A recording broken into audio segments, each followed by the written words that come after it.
Assalamualaikum warahmatullahi wabarakatuh. Perkenalkan, nama saya Adam Alfalah Mauldan Rizky, NIM B1210517.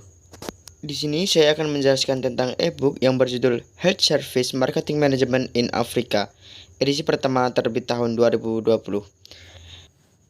Pengantar manajemen pemasaran layanan kesehatan, membangun organisasi kesehatan berbasis pelanggan.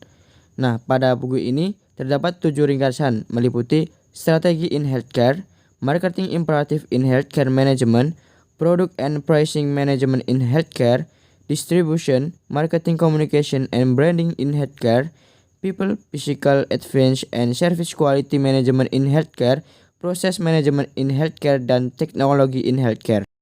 Untuk bagian pertama, membahas tentang strategi in healthcare atau pelayanan kesehatan. Strategi definisi. Strategi memungkinkan sebuah organisasi untuk menjembatani kesenjangan antara tujuan dan sarana, sekarang dan di masa depan, keadaan yang diprediksi dan dinamika dari lingkungan bisnis.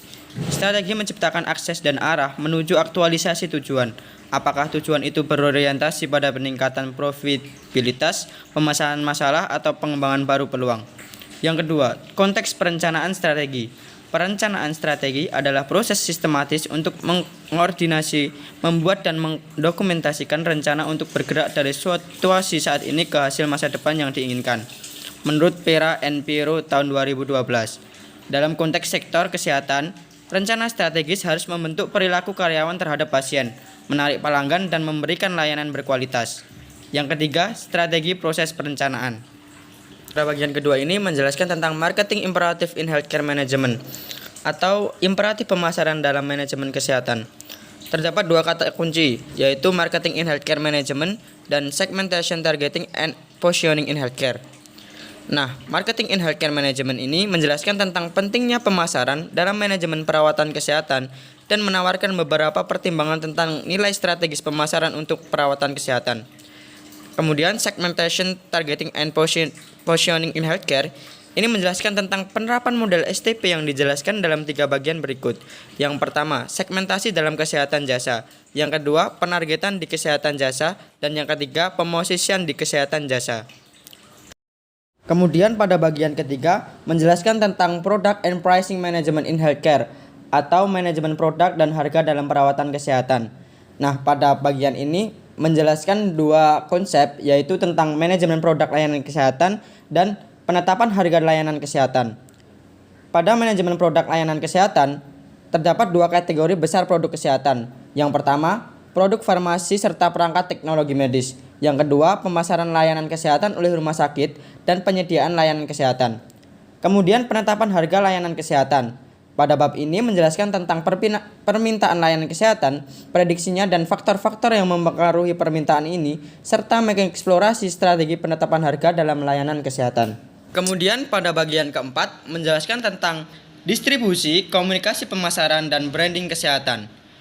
Distribusi di sektor kesehatan dimulai dengan produsen dan berakhir dengan konsumen akhir di penyedia layanan kesehatan, dengan beberapa perantara yang beroperasi secara mandiri.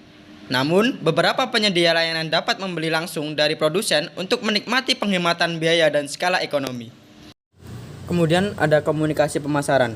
Nah, menurut Kotler dan Keller 2008, mendefinisikan komunikasi pemasaran sebagai sarana yang digunakan perusahaan untuk menginformasikan, membujuk, dan mengingatkan pelanggan mereka, baik itu secara langsung maupun tidak langsung, tentang produk dan merek yang mereka jual.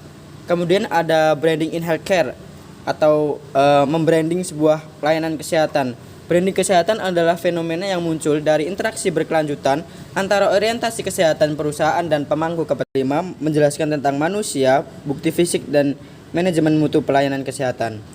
Pelatihan dan pengembangan karyawan layanan kesehatan merupakan hal penting dan strategis untuk keunggulan kompetitif, diferensiasi, inovasi, dan kreativitas. Pada physical evidence, penting untuk menilai kualitas layanan kesehatan adalah kebutuhan untuk memahami dimensi layanan berkualitas di bidang kesehatan.